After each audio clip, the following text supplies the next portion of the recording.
बहुत स्वागत है आप सभी का। आप देख रहे हैं मुद्दा आपके साथ, मैं हूं पूजा कविया गोमा। चीन ने कश्मीर मुद्दे को लेकर फिर से पाकिस्तान के सुर में सुर मिला दिया है। शनिवार को एक बयान जारी करते हुए चीन ने कहा, भारत और पाकिस्तान को कश्मीर विवाद को इतिहास से विरासत में मिला है और किसी भी एक तरफा कार्रवाई से बचते हुए संयुक्त राष्ट्र के प्रस्तावों के अनुसार इस मुद्दे का हल होना चाहिए। ये बयान ऐसे समय में आया जब एक दिन पहले ही विदेश मंत्री एस जयशंकर ने पाकिस्तानी विदेश मंत्री बिलावल भुट्टो जरदारी को आईना दिखा दिया था। वहीं पिछले साल भी जब चीन और पाकिस्तान ने एक संयुक्त बयान जारी करते हुए कश्मीर मुद्दे का उल्लेख किया था, तब विदेश मंत्रालय ने इस पर प्रतिक्रिया दी थी। कहा था, हमने इस तरह के बयानों को लगातार खारिज किया है और संबंधित सभी पक्ष इन मामलों को लेकर हमारी अस्पष्ट स्थिति भी अच्छी तरह से वाकिफ हैं। केंद्र शासित प्रदेश जम्मू कश्मीर और केंद्र शासित प्रदेश लद्दाख भारत के अभिन्न और अविभाज्य हिस्से हैं, साथ ही हमेशा रहेंगे भी। कोई अन्य देश को उस पर टिप्पणी करने का अधिकार नहीं है।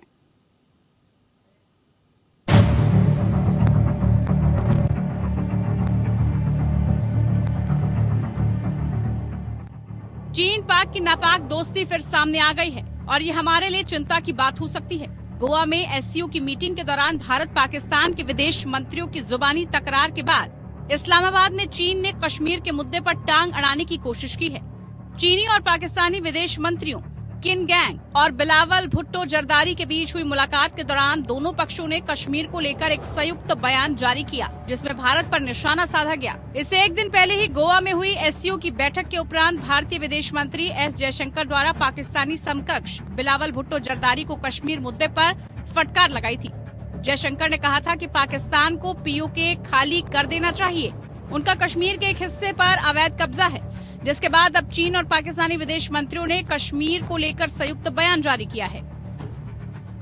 भारत का कहना है कि कश्मीर मुद्दे पर किसी तीसरे पक्ष के हस्तक्षेप की कोई गुंजाइश नहीं है, क्योंकि भारत और पाकिस्तान के बीच 1972 में शिमला समझौते और 1999 के लाहौर घोषणा पत्र ने इन दो दक्षिण एशियाई पड़ोसियों के मुद्दे को सुलझाने में संयुक्त राष्ट्र या किसी अन्य तीसरे पक्ष को शामिल करने की कोई गुंजाइश नहीं छोड़ी थी।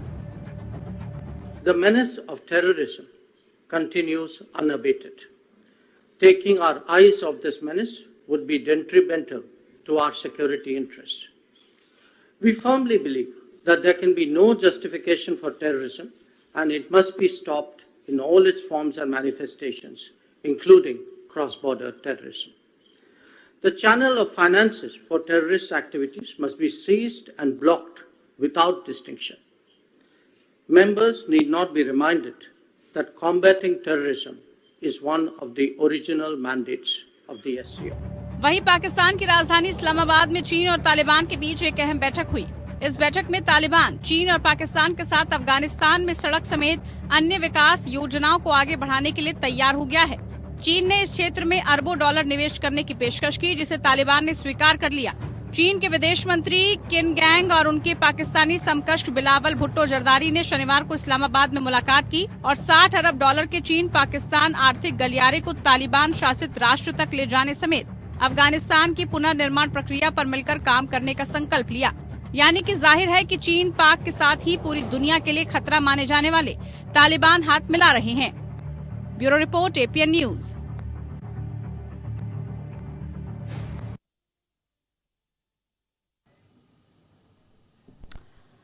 तो देखिए, रिपोर्ट आपने देखी किस तरह से चीन और पाक की दोस्ती या यूं कहीं नापाक दोस्ती परवान चढ़ रही है और सीधा दखलंदाजी भारत पर, कश्मीर पर। बड़ा सवाल आज इसी को लेकर ये कि आखिरकार क्यों चीन के दखलंदाजी बढ़ती जा रही है और कैसे भारत इसका मुंहतोड़ जवाब देगा। इसी को लेकर खास चर्चा, खास मेहमान हमारे साथ जुड़ चुके हैं। हमारे साथ जितेंद्र ओझा जी जुड़े हैं, जियोपॉलिटिकल स्ट्रैटेजिक एक्सपर्ट। बहुत स्वागत है कार्यक्रम में आपका। हमारे साथ प्रकाश शाह भी जुड़ चुके हैं, पूर्व राजनायक। बहुत स्वागत है आपका भी कार्यक्रम में। सबसे पहला सवाल जितेंद्र ओझा जी आप ही से, चीन और पाकिस्तान की जब हम बात करते हैं तो भारत के दुश्मनों में नंबरों की लिस्ट कम नहीं है और पड़ोसी दोनों देश किस तरह से भारत की छोटी छोटी चीजों पर नजर लगाए बैठते हैं, ये हम जानते हैं। लेकिन एससीओ की मीटिंग के तुरंत बाद जितेंद्र जी, क्या चीन को इस तरह से दखलंदाजी करनी चाहिए, कश्मीर का राग अलापना चाहिए, या सिर्फ और सिर्फ पाकिस्तान के फेवर के लिए वो ये सब करता नजर आ रहा है? क्या प्रतिक्रिया, कैसे देखते हैं आप इसको? देखिए, ऐसी बात है कि दुनिया कभी भी मोरालिटी के बेसिस पे, खास करके अंतर्राष्ट्रीय संबंध कभी नहीं चलते हैं। चीन का एजेंडा बहुत ही साफ है। आप देखें कि पाकिस्तान को उसने अपना एक पिछलग्गू देश बना रखा है और पाकिस्तान का ही क्रिएट किया हुआ, आप देखें कि ये देश है अफगानिस्तान, खास करके तालिबान, कि उनको लगता है कि अमेरिका को भी शिकस्त करके जो है पाकिस्तान ने तालिबान को अफगानिस्तान में बैठा दिया है। चीन का एजेंडा क्या है यहाँ पे, इसे देखने की जरूरत है कि चीन चाहता है कि जो कुछ भी हो रहा है ईस्टर्न तुर्किस्तान में, उस ईस्टर्न तुर्किस्तान में ये लोग एकदम दूर रहे, उसकी तरफ देखे ही नहीं। साथ में आप देखिए कि पाकिस्तान के बलूचिस्तान प्रांत जो है उसमें कितने बहुत ही रिच मिनरल रिसोर्सेज हैं। तो एक तो वो मिनरल रिसोर्सेज को कब्जा करना चाहता है, उनका वेसल स्टेट है जो पाकिस्तानी मिलिट्री एस्टैब्लिशमेंट, जो उसमें मदद करेगी, संभव उसमें उसको कमीशन मिलेगा, डिस्काउंट मिलेगा, उससे अधिक सोच नहीं सकते हैं। वही हाल है अफगानिस्तान में कि अफगानिस्तान में भी बहुत जबरदस्त मिनरल रिसोर्सेज है, उसकी कोई असेसमेंट नहीं हुई है। लोग कहते हैं कि $100 of billions, लेकिन उससे भी ज्यादा है। तो इन तमाम दोनों देशों को, पहला तो वो उनके मिनरल रिसोर्सेज को कब्जा करना चाहता है, हो सकता है कुछ हैजर्डस इंडस्ट्री भी वहां लगाए। तीसरा जो उसका लिंक है, किसी तरीके से वो जो है, आप देखें कि अरब सागर में और समुद्र से अपना लिंक बनाए रखना चाहता है, उधर सेंट्रल एशिया को दबाए रखना चाहता है। तो चीन का एजेंडा बहुत ही साफ है कि पाकिस्तान में एक प्लायबल मिलिट्री रेजिम रहेगी, अमेरिका को उसने डिसलॉज कर दिया है, अफगानिस्तान और बलूचिस्तान दोनों के रिसोर्सेज वो कब्जा करेगा, और इन तमाम चीजों के जरिए इस्लाम का नाम लेके, और भारतवर्ष में भी संभव है कि बहुत ज्यादा जो सोशल डिवाइड हो रही है तो उसमें चीन का हाथ हो, कि इस तरीके से कर दें कि भारतवर्ष को भारत के भीतर ही उलझा के रखे रहें और इन देशों के जरिए हमारे ऊपर दबाव बनाते रहें। लोग कहते हैं, यहाँ के बहुत सारे हमारे जो कलीग्स हैं, वरिष्ठ कलीग हैं, वो कहते हैं नहीं चीन का एकमात्र एजेंडा है कि अमेरिका को डिसलॉज करना। देखिए, अमेरिका को डिसलॉज करना तो है ही, वो चाहता है कि भारत को किसी भी तरीके से वो आगे नहीं आने दे। 6 गुना के आसपास उसकी आर्थिक शक्ति है, मिलिट्री स्पेसिफिक एरिया पे वो टेक्नोलॉजिकल इनोवेशन किए जा रहा है। तो सिर्फ ये खतरा अमेरिका को नहीं है, चीन की एक बहुत बड़ी डिजाइन सामने आ रही है। हम उसे नहीं देखना चाहे तो हमें लग सकता है, या हम उसे सुपरफिशियल लेवल पे देखना चाहें और सिर्फ जो है उसको उल्टे सीधे बातें कह के उसके बाद अपने आप को सांत्वना दे ले, तो शायद वो सांत्वना बड़ा मायोपिक और बड़ा शॉर्टकट अप्रोच होगा। लॉन्ग टर्म में जब तक हम अपने गवर्नेंस और टेक्नोलॉजिकल प्रोग्रेस और इकोनॉमिक प्रोग्रेस, इंडस्ट्रियल प्रोग्रेस पे ध्यान नहीं देते हैं, अपने इंस्टीट्यूशंस को नहीं रिजुविनेट करते हैं, और पाकिस्तान और अफगानिस्तान में जो समस्याएं हैं उनको स्ट्रेटेजी के साथ, टैक्ट के साथ नहीं अगर हैंडल करते हैं, और ताकत के साथ सही कॉम्बिनेशन टैक्ट और फोर्स दोनों का, तब शायद आने वाले दिनों में हमें बहुत परेशानी का सामना करना पड़ सकता है। बिल्कुल, लेकिन उससे पहले जितेंद्र जी, वो सामना ना करना पड़े, उससे पहले भारत की कोशिश ये रहेगी कि इन सब मसलों को चाहे जिस भी तरीके से हो सुलझाया जा सके। नहीं, ये आप बातचीत करके नहीं सुलझा सकते। मैं आपको बता दूं कि अगर आप बातचीत करें, मैंने कल भी या किसी दिन कहा कि आप सांप से कहे कि भाई सांप जी आप अपना कथक का नृत्य प्रस्तुत कीजिए या आप दूध देना शुरू कर दीजिए, सांप की फितरत में ही नहीं है वो। बिल्कुल, बिल्कुल। चीन की फितरत में डिसेप्शन और ट्रेचरी है, और पाकिस्तान की फितरत में है कि वो एक नकली स्टेट है, जो नकली स्टेट कभी अपना मालिक वो अमेरिका को बनाता था, अब उसके मालिक चीन बन गए हैं, न तो उसको वहाँ के लोगों से लेना देना है, और वो अपना एक नेटवर्क बना के चल रहा है। तो आप उस समस्या को समझिए, देखिए, और उसी के बाद आप हैंडल कर सकते हैं। आप नहीं, ये स्पष्ट कर चुके हैं आप, ये बड़ी बात आपने रखी कि बातचीत के जरिए जो बार बार कहा जा रहा है वो मसला सॉल्व नहीं हो सकता। ठीक है प्रकाश शाह जी, सामरिक तौर पर अगर हम देखें जिस तरह से चीन की दखलंदाजी बढ़ रही है और पाकिस्तान हर मंच पर चीन की कैसे वाहवाही करता है, सपोर्ट करता है हर जगह पर, क्या भारत के अंदरूनी हिस्से पर, भारत के आंतरिक मसलों पर इस तरह से चीन की दखलंदाजी क्या संदेश दे रही है? भारत का क्या इस पर स्टैंड रहना चाहिए?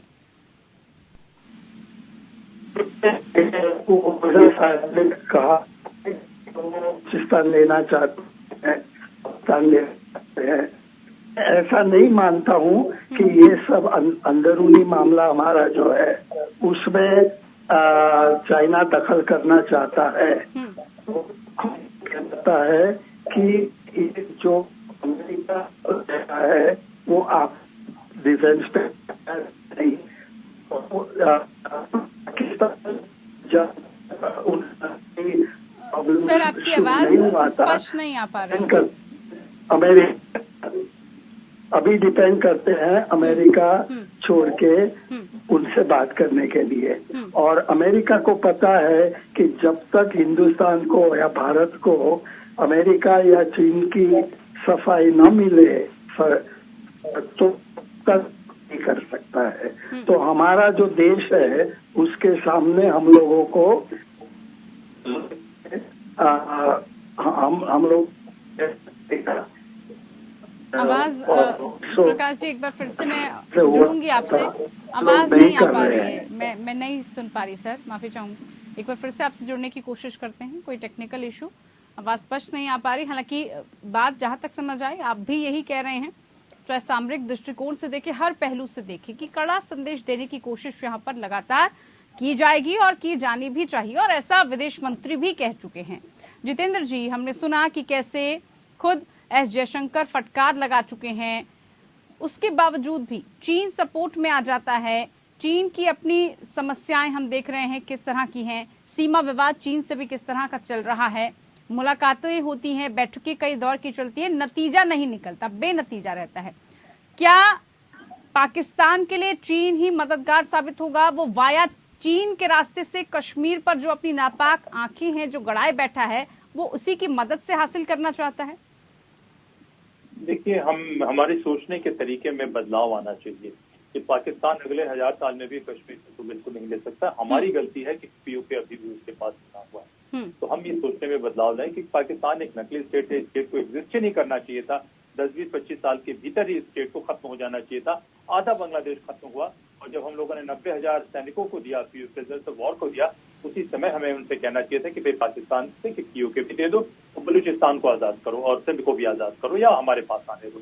तो देखिए, जो हमारा सोच है, हमारे घर के भीतर के झगड़ों में कहते हैं कि 4 हिंदुस्तानी एक दिशा में तभी चलते हैं जब वे 5वें को कंधे पे उठाए होते हैं। वो हम अपने घर के झगड़े में इतने ज्यादा मशगूल हैं कि दुनिया के बाहर क्या हो रहा है हम उसे देखना नहीं चाहते हैं। और दुनिया के बाहर ये हो रहा है कि हम एक प्रजातांत्रिक देश हैं, हम कंपटीशन में बिलीव करते हैं, हम मेरिट में बिलीव करते हैं, लेकिन कंपटीशन और मेरिट में बिलीव करने वाले सिस्टम को शायद कर दिया गया है कि उस सिस्टम से एक चाइना की अथॉरिटेरियन सिस्टम जो पेट्रोनेज पे चलती है, वो सिस्टम हमसे 6 गुना अधिक हो गई है और लोगों का इस पर से विश्वास खत्म होने लगा है। तो देखिए, समस्या जो है बातचीत करने से नहीं हो सकती। अगर आपने धमकी भी दी पाकिस्तान को, बेशर्म कौम है, और ये आप देखें कि भुट्टो की क्या बिसात है। भुट्टो को जब उनके आर्मी का ये कहेगा रिमोट कंट्रोल के उड़ जाओ तो उड़ जाएंगे, जब कहेगा बैठ जाओ तो बैठ जाएंगे। नवाज शरीफ को दुत्कार के उन्होंने बाहर निकाल दिया और उसके बाद इमरान खान को लाए, इमरान खान को दुत्कार के निकाला, इनको लाए। पाकिस्तान में जो कुछ भी चलता है, हाँ। तो आप इस तरीके से सोचना बंद करें पूजा जी। आप नौजवान एंकर हैं, बहुत इंटेलिजेंट एंकर हैं, आप सोचे कि उनकी कोई बिसात नहीं है। बिसात बदलाव तो तब आएगा जब पाकिस्तान के भीतर के ढांचे में परिवर्तन होगा।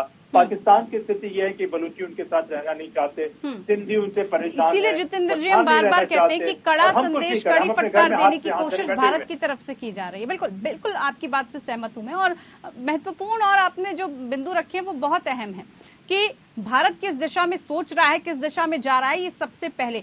लेकिन आपने एक बात कही, क्या आपको लगता है मुमकिन हो पाएगा?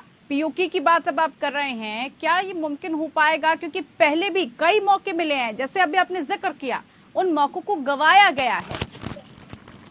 देखिए, जो गंवा दिया वो गंवा दिया, जो बीत गई वो बात थी, उस पर आप छोड़ दीजिए। अभी जो है हमने क्या किया है, अपनी मिलिट्री पावर को बढ़ाने के लिए सिर्फ खरीद के मिलिट्री पावर नहीं बढ़ती है। दूसरी बात मैं कहूंगा कि दुनिया में कहीं पर भी राष्ट्र की सबसे बड़ी ताकत क्या होती है?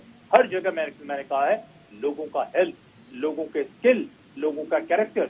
जब आप इस पे ध्यान नहीं, सिर्फ इसी पे नहीं बात बनती है, उनको आप कितने गेनफुली इंगेज कर पाएंगे। जब तक हम इन मुद्दों को ध्यान नहीं देते हैं कि जहां हमारे 50%, 40%, 30% बच्चों का स्टंटेड ग्रोथ हो रहा है, फिजिकल कैपेसिटी उतनी नहीं हो रही है, उस पर ध्यान नहीं दें, जब तक हमारा गवर्नेंस ढांचा ऐसा नहीं है कि 80 करोड़ लोगों को हम दान पे जिंदा रखे हुए हैं कि रोटी और इसके अनाज पे जिंदा रखे हुए हैं, वो नहीं होना चाहिए। हर व्यक्ति को कम से कम उसकी टोटल एनर्जी, स्किल देने के बाद, भोजन देने के बाद, सब देने के बाद उनको हम कैसे हार्नेस करें, और सिर्फ हार्नेस ही करें नहीं, हमारे तमाम इंस्टीट्यूशन हम कैसे मॉडर्नाइज करें। कई बार आपके चैनल पे, दूसरे चैनल पे मैंने कहा, शायद आपको ये बात बहुत अच्छी नहीं लगेगी, क्योंकि हम लोगों की आदत है पूजा करने की, बस हम पूजा करने के लिए और झुकने के लिए तैयार हैं, बातें कहते हैं, उससे निकल के आपका नाम भी पूजा है बाय द वे।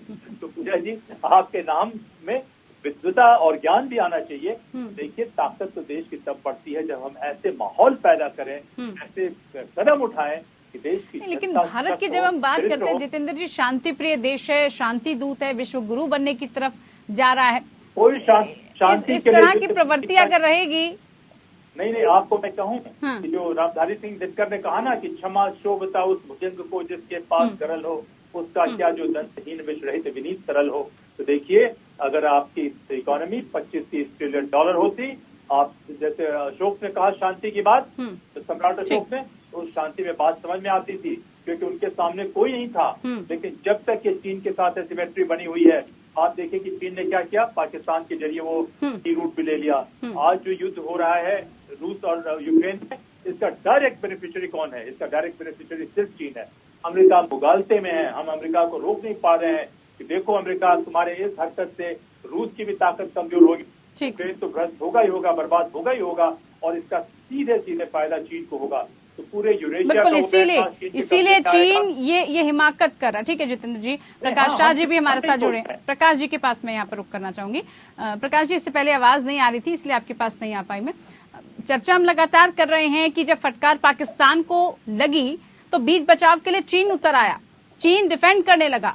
चीन की इतनी हिमाकत क्यों? वो अंदरूनी मसलों पर बार बार भारत के क्यों हस्तक्षेप करता है? क्या चीन को सीमा विवाद के साथ साथ इस तरह के पहलुओं पर भी कड़ा संदेश देने की कोशिश की जानी चाहिए भारत की तरफ से? नहीं, संदेश हमारा पहुंच गया है उनके पास, और अभी जो संदेश हमारा मिल रहा है चीन को, ये अलग है कि हिंदुस्तानी अकेले भारत देश चीन के साथ 1962 जैसे नहीं रहा हुआ है और बड़ा स्ट्रांग हो गया हुआ है। तो और सेकेंडली कि जो पाकिस्तान में उसको प्रॉब्लम, अंदरूनी प्रॉब्लम हुई है, उनमें गए हैं चीन के पास और चीन के साथ वो दोस्ती कर रहे हैं। लेकिन चीन बलूचिस्तान लेगा या अफगानिस्तान ले लेगा, वो मैं नहीं मानता हूँ। लेकिन वो तो अलग बात है, वो तो जानेंगे हम लोग जब पता चलेगा तब। इन्होंने मेरे ख्याल से ये जो ये मिस्टर उन्होंने ओझा ने सुना है, शायद उसी इकोनॉमिक समिट का सुना नहीं है भारत का। लेकिन जब तक भारत को ले लेंगे और अमेरिका उनको लेने देंगे तब तक ये होगा। लेकिन अमेरिका लेने ही नहीं देंगे, क्योंकि अमेरिका को पता है कि ये जो भारत के अगेंस्ट हो रहा है चीन का दखल पाकिस्तान के मिल से, वो हमारे साथ चलेगा नहीं। 1962 की जो दोस्ती है, वो 1962 में जितनी दुर्गति हमारी थी जवाहरलाल नेहरू के टाइम पे, वो दुर्गति नहीं है। अभी हम बहुत स्ट्रांग है, अभी हमारा देश बड़ा जोर से चल रहा है और हमारे आर्म फोर्सेस को पता है कि क्या करने से क्या होता है।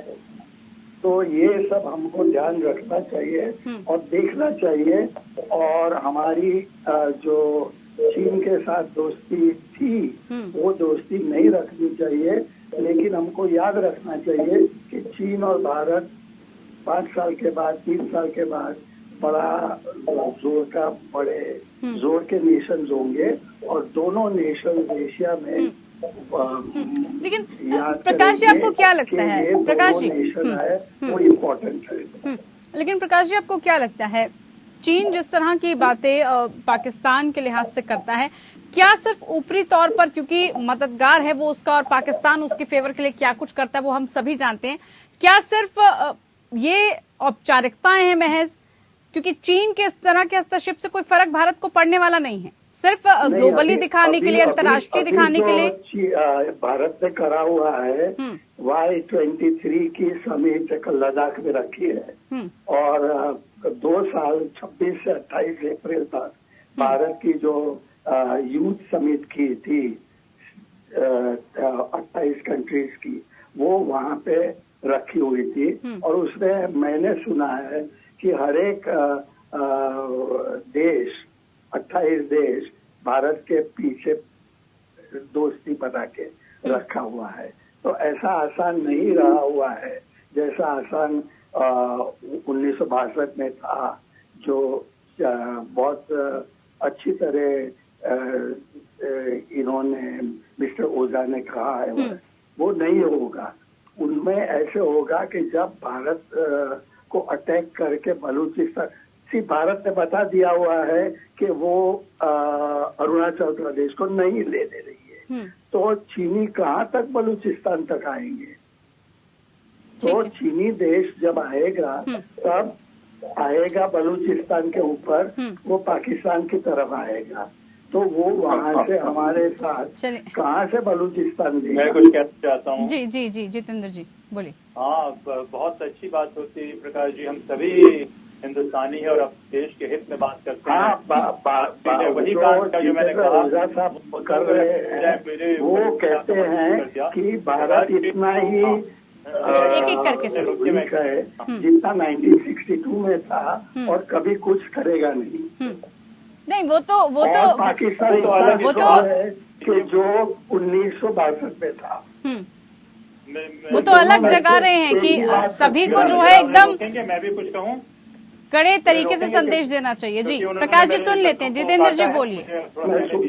प्रकाश जी से बहुत सहानुभूति है हमें, वो हम सबको मालूम है कि 1962 की स्थिति नहीं है, क्योंकि उस समय इकोनॉमिकली हम चीन के बराबर थे, हमने डिफेंस फोर्सेस पे ध्यान नहीं दिया, वो बिल्कुल सही है। और जो हम कह रहे हैं वो हिंदुस्तान, लेकिन हम आंख बंद करके बैठ नहीं सकते। प्रकाश, मैं यही कहना चाहता हूँ कि जो प्रकाश जी की सोच है वो बहुत पुरानी सोच है, उस सोच से हमें निकलना है। दुनिया बहुत बदल चुकी है कि नहीं? क्योंकि आज देखिए कि आज लड़ाई सिर्फ सीमाओं पे नहीं होती है, आज हमारी पूरी मैन्युफैक्चरिंग सेक्टर पे जो है वो हम चाह के भी चीन के सामानों का बहिष्कार नहीं कर सकते। हम साफ देख रहे हैं कि हमारे आसपास कैसे सर्किल हो रहा है, हम साफ देख रहे हैं कि श्रीलंका में हम्बनतोता पोर्ट पे आके, वो ड्यूअल यूज पोर्ट है, उस पोर्ट पे चीन बैठ गया है। तो ऐसी सोच से मुझे सहानुभूति है। जिस सोच में आप देखें कि जब ये मंदिर पर अटैक हुआ सोमनाथ के, तो कुछ ऐसे ही लोग कहते हैं कुछ नहीं होगा, ईश्वर आ जाएंगे, ईश्वर आके कर देंगे, तुमसे कुछ करने की जरूरत नहीं है। इस अकर्मण्यता की सोच से हमें बाहर निकलने की जरूरत है पूजा जी। और मैं उसीलिए कहता हूँ कि हमें सब मालूम है हमारी डिफेंस फोर्सेस बिल्कुल डिफेंड करेंगी और आखिरी दम तक डिफेंड करेंगी। बहुत इंस्टीट्यूशन है, लेकिन जियोपॉलिटिकल ये हम पीछे हट रहे हैं कि पाकिस्तान में हम सोचे कि बलूचिस्तान नहीं आएगा, वो नहीं होगा। हमारी दोस्ती है, अपने राष्ट्र की सुरक्षा आपको खुद करनी पड़ती है, अमेरिका करेगा। तो हर मंच से जितेंद्र जी कड़ा संदेश दिया तो जाता है, हर मंच से हर बैठक में कहा तो जाता है पाकिस्तान को। हर मंच पे, हर बैठक पे हम लोग बोलते हैं। हाँ, मैं भी यही बोल रही थी। आतंकवादियों से सबसे बड़ा देश है और वो मानते हैं सब लोग। अमेरिका भी मानने लगा है, अभी चीनी भी मानने लगा है। चीनी ने यूनाइटेड नेशंस में पाकिस्तानी आतंकवादियों को नंबर 1 आतंकवादी बना दिया हुआ है। तो ऐसे जैसे वो कह रहे हैं, उनकी सोच जो है वो सोच में जरूर होगी वो, लेकिन उस सोच में वो ऐसे समझते हैं कि भारत 1962 जैसा वीक है, पाकिस्तान 1962 जैसा स्ट्रॉन्ग है और वो हमको मारेगा। बिल्कुल। और कोशिश भी है, देखिए आप दोनों मेहमान जो हमारे साथ जुड़े हैं, आप दोनों भी यही बात कह रहे हैं, कुल मिलाकर संदेश कड़ा हर जगह से जाए तभी पाकिस्तान को कोई सबक मिल पाएगा। और मुझे लगता है जितेंद्र जी कि वो हर जगह हर बैठक से, जैसे प्रकाश जी भी कह रहे हैं, वो दिया भी जाता है। अब ऐसा नहीं होता। कहना चाहता हूँ पूजा जी, एक बात मैं कहना चाहता हूँ कि देखिए हमें चारण संस्कृति से बाहर निकलना है कि नहीं? हमें आंख नाक कान खुला रखना है, अपनी भुजाओं को मजबूत रखना है। तो ये देखिए सिर्फ संदेश बातचीत से नहीं होता है, ये संदेश बातचीत से जाने के बाद भी आप देखें कि कश्मीर में कुछ दिन पहले कुछ अटैक हुआ, कुछ कहीं न कहीं जितेंद्र जी युद्ध से भी नहीं किया जा सकता ना। हमारे बातचीत का मतलब ये नहीं होता है, हम सोचते हैं कि कोई डिबेट कंपटीशन नहीं हो रहा है। अगर हमारी ताकत से मजबूत मैसेज नहीं जा रहा है अब तक बात बनती नहीं है। तो मेरा यही कहना है कि सभी को मालूम है कि 62 नहीं है, लेकिन क्या हमें उससे अधिक सोचने की जरूरत है। बिल्कुल, और बासठ बनने भी नहीं दिया जाएगा, वो समय गुजर गया है। भारत हर मंच पर अपनी शक्ति दिखा रहा है, सबको पता है कि भारत अब क्या कर सकता है। ये इसमें किसी को भी संशय नहीं है, इसमें किसी को भी सोचने की या किसी को भी प्रश्न पूछने का सवाल ही नहीं है। यही था आज का हमारा खास कार्यक्रम। आप दोनों मेहमान हमारे साथ जुड़े, बहुत शुक्रिया आप दोनों खास मेहमानों का। फिलहाल के लिए मुद्दा में इतना ही। नमस्कार।